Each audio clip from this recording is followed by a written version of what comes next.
Hi everybody, hopefully you can all hear me okay.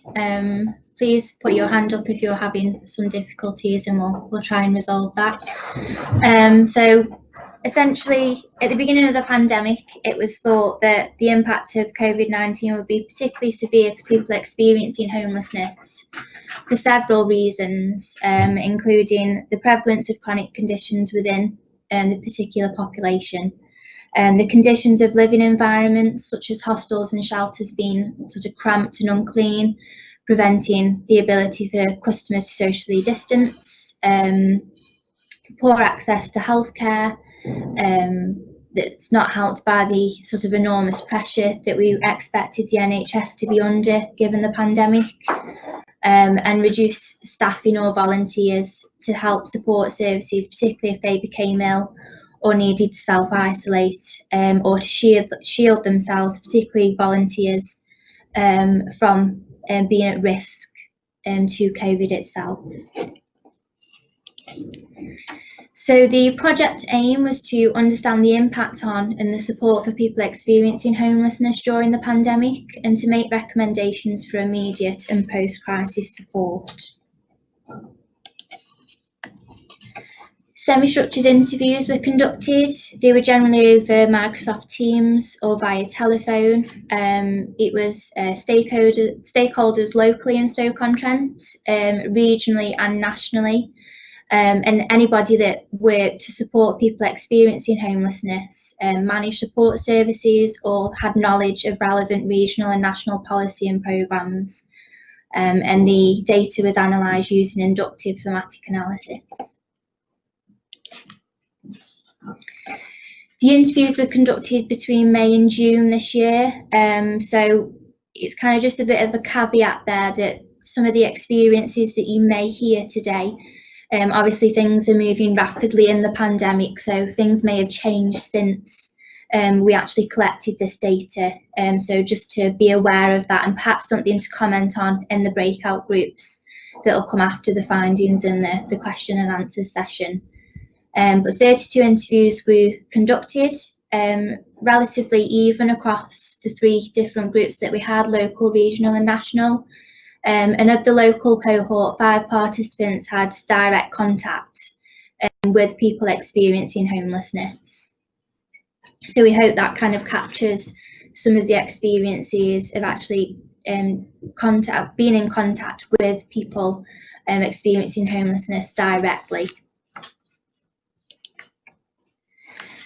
So the analysis identifies 6 themes, the first being the effectiveness of the Everyone In campaign. COVID-19 has revealed the extent of hidden homelessness, the lack of government funding to provide support, the impact of changes to service provision and of support in the emergency accommodation and exit planning for the future.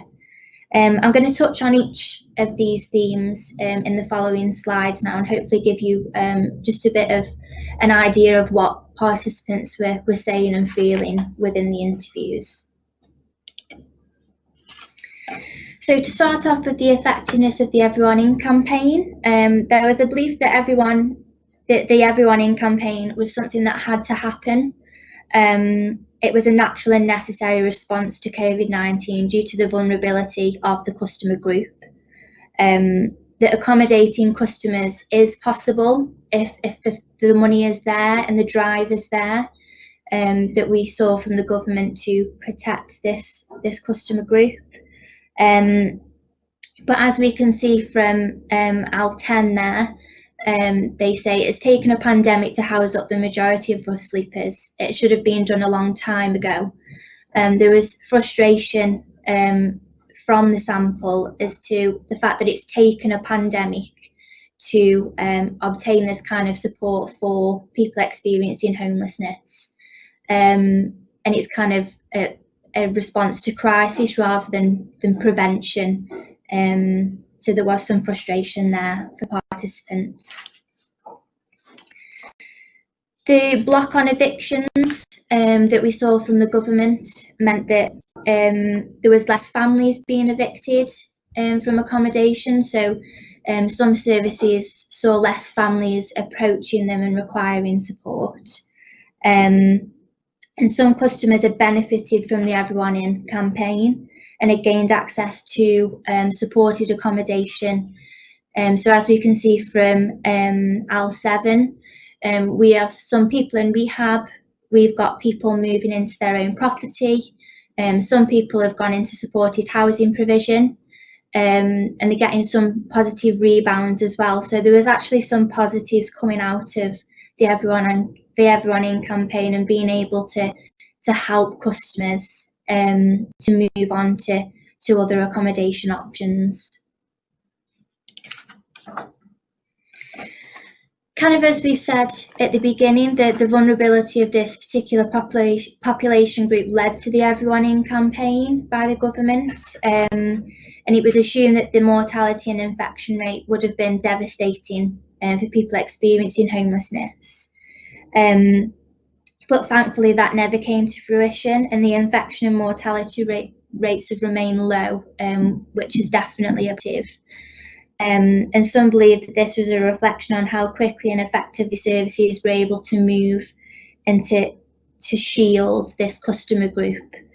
So as we can see from participant N13, they've been quite pleasantly surprised that COVID hasn't had that devastating clinical and biological impact that people were expecting as a result of the pandemic.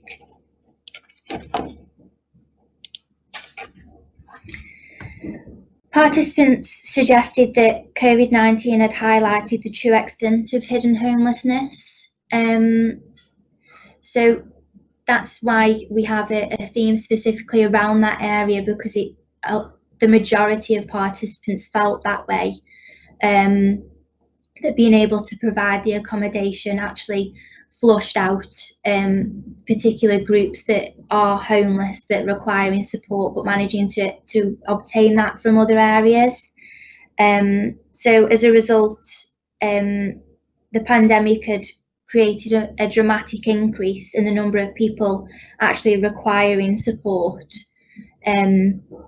particularly those not just rough sleepers, but those sofa surfing, staying in temporary accommodation such as hostels, and also hidden groups such as females, which I will talk about in the next slide. But as L1 says, it's flushed out those hidden homeless, people who are making their own temporary arrangements, living in very insecure accommodation. They were able to pick up all of those now due to the campaign enabling that support.